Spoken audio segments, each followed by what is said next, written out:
release of a new COVID drug delayed by 6 months to avoid a culture war. And if that is true, what does that tell us about our current politics and apparent objectivity? Can we just face facts and reality without it being webbed into some tribal madness? Can we awaken from this delusion, from this insanity? Can we?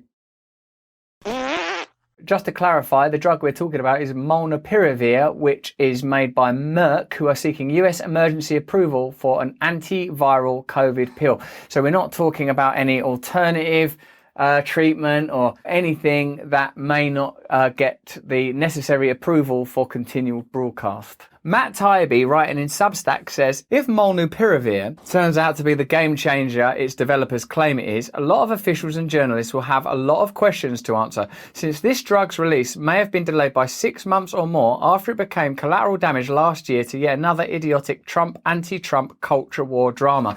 Now, I know a lot of you like Trump, and you know that my feelings are transcendent of ordinary political boundaries. I believe in devolution and power in your own lives. But I remember saying to you before, and I'll say it to you again, that we could regard the last 10 years as the conditions that preceded Trump, the Trump era and the post-Trump era, almost as one continuum. What happened during that time? Rather than focusing on the individual, what was the cultural phenomena?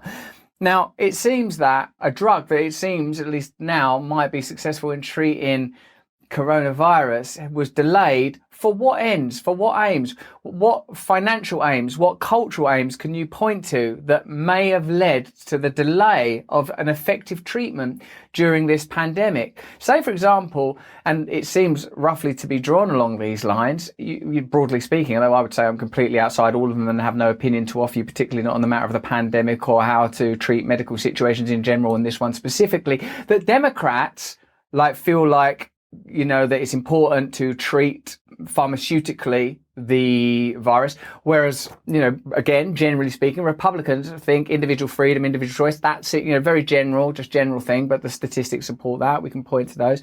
You would say that the Democrats ought to have been hastening the advance, experimentation and trials of Molnupiravir. Why can't they call it the anti-COVID drug Molnupiravir? That it should have been handled objectively and scientifically. It's interesting, isn't it, to see how science is not separate from culture. It's housed in culture. The culture, whether that's bipartisan political culture or the broader financial and economic culture. So, Robert Kadlec said it could have been out 6 months ago. He's a former Assistant Secretary for Preparedness and Response at the Department of Health and Human Services. It would have been a game changer. It would have saved tens of thousands of lives. The story